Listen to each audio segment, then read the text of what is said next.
Dari filter Instagram ke ruang sidang, Isa Zega drama dan sumpah pocong. Dulu viral karena filter Instagram, sekarang Isa Zega viral karena drama di ruang sidang. Dalam pledoinya, Isa bukan bawa bukti, tapi air mata, ayat suci, dan tantangan sumpah pocong. Sumpah pocong di tengah sidang ITE. Tak ada bukti, tak ada ancaman, teriaknya, tapi jaksa tetap minta 5 tahun. Lillahi ta'ala saya nggak ikhlas dunia dan akhirat. Ibarat kata, semua jaksa yang nanti mendapatkan azab, ingat muka saya. Dari mau keluarganya, dari mananya. Kalau seandainya terjadi musibah besar terhadap keluarganya, ingat muka saya. Dunia dan akhirat saya tidak akan pernah memaafkan. Bukan karena drama, tapi karena data. Sumpah pocong, itu bukan taktik cerdas. Itu panik yang dipoles biar kelihatan sakral. Di TikTok kamu bisa menang like, tapi di pengadilan, kamu butuh bukti, bukan gimmick. Saya ajak sumpah pocong, karena mungkin jaksa penuntut umum, saya tidak percaya lagi adilan ya. Sumpah pocong itu adat istiadat aja, tapi mubahala ada di dalam kitab suci Al-Quran. Ya kalau dia bersedia, saya bersedia. Hari ini juga, detik ini juga. Dan kita sudah melayangkan suratnya, tapi tidak ditanggepin. Itu artinya apa? Anda bisa menilai sendiri. Kalau status transgender aja bisa disulap sesuka hati, masa sumpah pocong dianggap sakral? Bohongin Tuhan aja berani, apalagi publik. Gak heran kalau air mata dijadikan konten, bukan pertobatan. Shandy diam, bukti bicara. Sementara Isa sibuk cari panggung, hukum tetap jalan. Jadi, Isa, di medsos kamu ratu drama, tapi di ruang sidang, followers gak bisa nyelamatin kamu. Ini hukum, bukan live streaming. Jadi, Isa, kalau kamu pikir sumpah pocong bisa ngalahin pasal, kamu salah panggung. Ini ruang sidang, bukan sinetron mistis. Di dunia nyata, yang menang bukan yang paling dramatis, tapi yang paling jujur. Dan satu hal lagi, kalau kamu main api pakai sensasi murahan, jangan kaget kalau akhirnya gosong sebelum viral. Ini benar-benar menarik sekali untuk kita kulik dan diketahui oleh publik. Dalam tayangan channel YouTube-nya Rayben, pengacara dari terdakwa Isa Zega ini menyebutkan bahwa dari 3 orang saksi yang dihadirkan oleh jaksa penuntut umum, ada sebanyak 2 orang saksi yang mana BAP-nya itu semuanya sama saja. Isinya dimulai dari titik koma hingga kalimat-kalimat dalam BAP itu semuanya sama. Yang membedakan hanyalah nama dan tanda tangan dari orang tersebut. Padahal 2 orang saksi ini jelas berbeda orang. Yang satu laki-laki dan yang satu lagi saksinya perempuan. Namun mengapa bisa isi BAP-nya semua sama? Tak hanya di kalimat-kalimat saja yang sama, hingga ke titik komanya pun semuanya sama. Sebagai pengacara dari terdakwa Isa Zega, Fitra Romadhoni, dia menilai kesamaan BAP ini dengan 2 saksi yang berbeda jelas-jelas menjadi hal yang sangat membagongkan bagi dirinya. Hore buat Sarul 3,5 tahun ye. Kami bergembira lagi merayakan Sarul 3,5 tahun. Ye, selamat ya sayang ya. Jangan tantrum lagi. Jangan tantrum. Gua merayakan dengan mie. Cukup dengan mie aja kita merayakan. Ye, ada Lisa, ada semua sini ya. Kamu jangan tantrum lagu, dan kamu kalau bisa berbuat jauh lebih baik lagi ya. 3,5 tahun itu sudahlah, terima aja ya.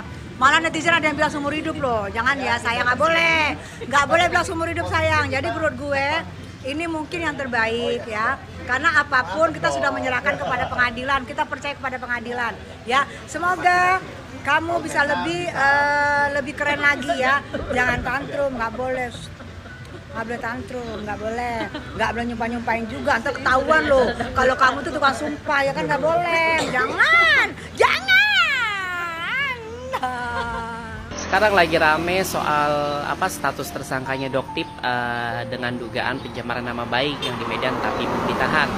Nah, berdasarkan info yang beredar, Doktip disangkakan dengan pasal 27A Undang-Undang Nomor 1 Tahun 2024 tentang perubahan kedua Undang-Undang ITE.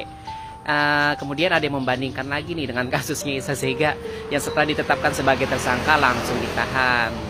Ada yang merasa ini nggak adil karena seolah-olah penanganannya berbeda. Sekali lagi saya ulangi ya, dan ini sering banget saya katakan bahwa kita tuh harus paham guys, bahwa hukum itu kontekstual dan faktual. Artinya setiap kasus yang terlihat mirip bisa saja mendapatkan penanganan yang berbeda karena dipengaruhi banyak hal ya. Misalnya penyidik menilai si A tidak berpotensi untuk kabur, sementara si B dinilai berisiko melarikan diri. Jadi penahanan pun disesuaikan dengan kondisi-kondisi tersebut. Kembali lagi ke kasusnya Iza Zega. Jadi pada tanggal 13 Februari tahun 2025 guys, sudah ada kabar dan berita ya bahwa ada penambahan pasal 27B ayat 2 Undang-Undang ITE dengan ancaman maksimal 6 tahun penjara. Ini juga tentunya mempengaruhi penahanannya Iza Zega ya. Nah, untuk Doktip sendiri guys, beliau sudah menggunakan haknya untuk membuat dumas atau laporan pengaduan masyarakat terkait proses hukum yang beliau jalani. Ini makin menambah dinamika kasusnya ya. Dan yang paling menarik, ternyata laporan Doktip juga memunculkan gelar perkara khusus oleh Mabes Polri karena pihak yang melaporkan Doktip terindikasi melakukan perbuatan melawan hukum yang juga dilaporkan oleh Doktip. Jadi guys, ketika kita membandingkan satu kasus dengan kasus yang lain itu tidak bisa begitu saja ya, harus dilihat secara menyeluruh dari konteks hingga fakta-fakta yang ada, karena hukum itu nggak sesimpel itu guys. Dan satu hal juga nih harus kalian pahami bahwa pasal 27A Undang-Undang ITE itu ancamannya hanyalah maksimal 2 tahun. Ada apa dengan pengacaramu, Iza Zega? Ada apa kok tiba-tiba mengajak sumpah-sumpah, menentang sumpah-sumpah? Ada apa? Ini menunjukkan ada kondisi batin yang nggak bagus. Putusan kan baru tanggal 8. Kok sekarang udah mulai goyang? Padahal aku lihat di persidangan, pemeriksaan saksi dan sebagainya pede sekali. Kok sekarang berubah? Ada kondisi batin yang menurut saya ini bisa dimaknai putusannya bisa saja atau bisa jadi kliennya dianggap bersalah, diputus bersalah dengan diputus 3 tahun atau 5 tahun mungkin. Sehingga kemudian menantang orang-orang untuk bersumpah. Kalau praktisi hukum kan gak mengenal sumpah pocong atau mubahalah itu kan. Ya enggak? Ada apa ini? Gue bener-bener gak sabar ya denger pledoi atau pembacaan pembelaan terdakwa, yaitu Sahrul dalam kasus pencemaran nama baik Mbak Sandy. Gue cuma pengen denger aja pembelaannya itu apa, karena Rul, apapun pembelaan lo satu Indonesia tahu yang lo tuju itu, yang lo maksud itu Mbak Sandy dan MS Glow. Buat kalian yang bertanya-tanya kenapa sih si Yolo tuh ngawal banget kasus ini, guys. Setelah semua hinaan yang dia lontarkan buat anak-anak saya cuma bisa berharap dia dapat hukuman itu pada kasus ini. Dan sebagai saksi hidup betapa baiknya Mbak Sandy dan Mas Gilang, dari tahun 2021 gue tahu mereka tuh baiknya kayak apa. Gue gak terima aja lo fitnah Mbak Sandy, lo bilang begini begitu, sampai lo bawa-bawa anaknya ke dalam urusan duniawi lo, itu gue gak terima. Padahal apa tujuan lo cuma satu, duit. Orang kalau udah ngelibatin baik yang gak bersalah, yang gak bisa ngebela dirinya sendiri itu ke dalam urusannya, itu udah fix lo itu sakit. Ya semoga hukum di negeri ini kali ini bisa ditegakkan, karena kalau untuk penistaan agama kita lihat sendiri ini gak jalan.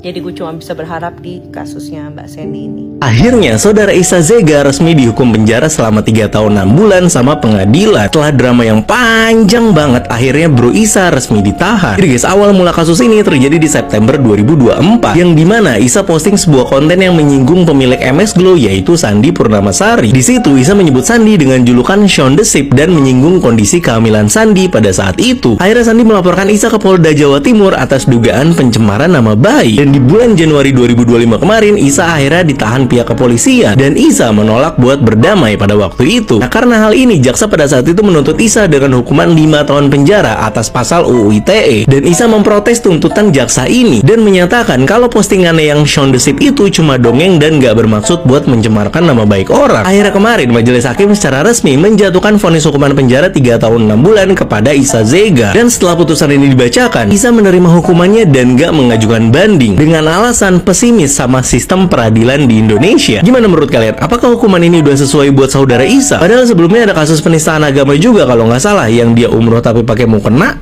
Selamatan buat Sahrul, cukup ya, jangan tumpeng. Dalam tembok derita, Sahrul menanggung dosa.